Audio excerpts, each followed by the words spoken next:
is a common mistake to assume that the cruelest part of being young and aware is ignorance, that children suffer because they do not yet understand what is happening to them, and that understanding, once it arrives, constitutes relief.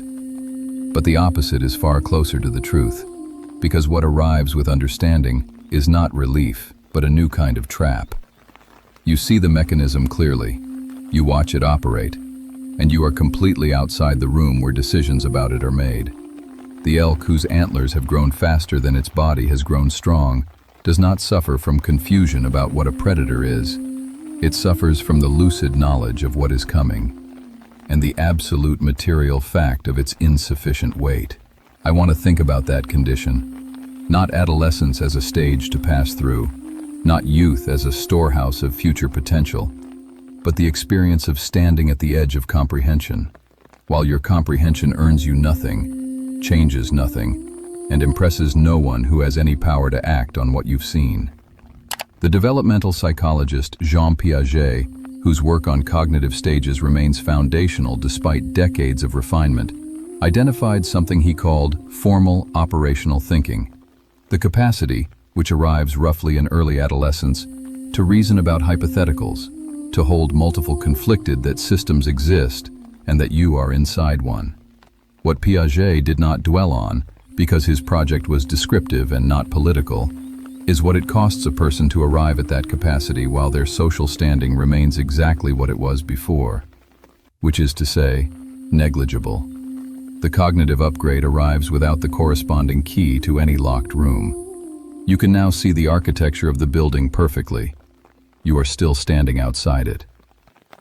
There is a scene from my life I keep returning to. I was 13, it was July.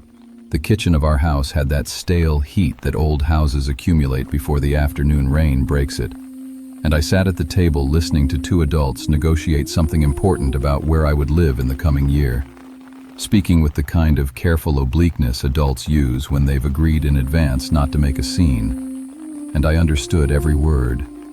And when one of them finally turned to me and asked if I had any questions, what I felt was not confusion or fear, but something more like fury at the performance of consulting me.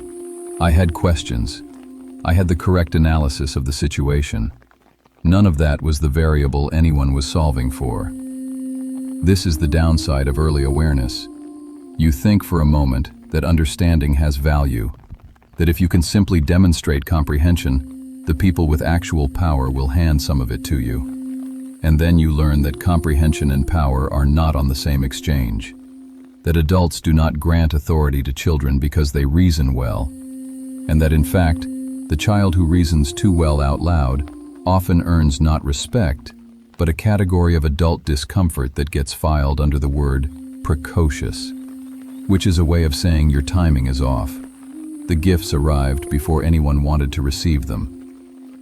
The resentment that builds in this condition is not simple anger at any individual person. It is something more structural than that, a grievance against the arrangement itself. The fact that the calendar governs standing rather than capacity, that being 17 and correct earns you roughly the same hearing as being 17 and wrong. Simone de Beauvoir, writing in The Second Sex, about the condition of being systematically defined as the other, as the one whose perspective is not taken as the default perspective, described how consciousness under those conditions develops a split quality. You learn to see yourself as the dominant group sees you, while also knowing privately that this is not the whole picture, and that gap between those two visions of yourself becomes the location of a constant, low-grade psychic labor that the dominant group never has to perform at all. The analogy to the young person who has outthought their permitted role is not perfect, but the structure rhymes. You are required to hold the world's assessment of you as a partial and incomplete thinker, alongside your own experience of your thinking as something more than that.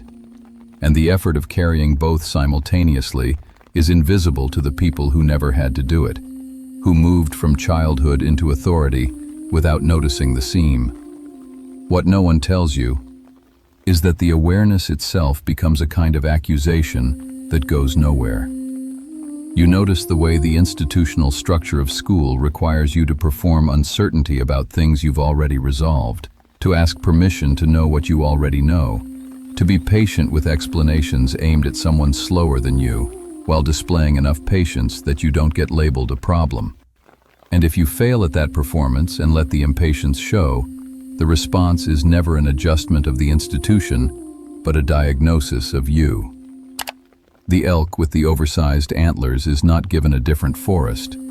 It is examined, and the examination confirms that its antlers are unusually large, and the examiner writes this down and moves on, and the elk is still in the same forest.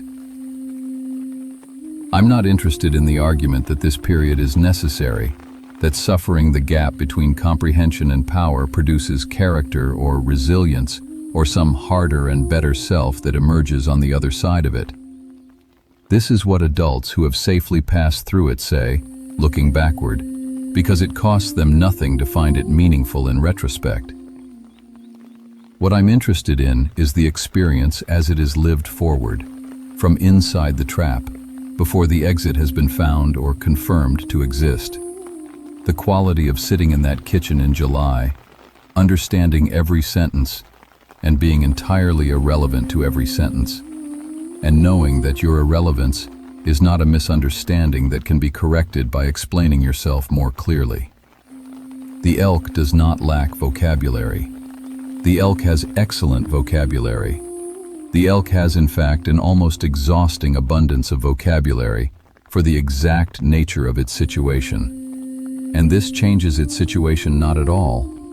And the disproportion between those two facts, the richness of the comprehension and the total inefficacy of the comprehension, is where the damage of this age accumulates.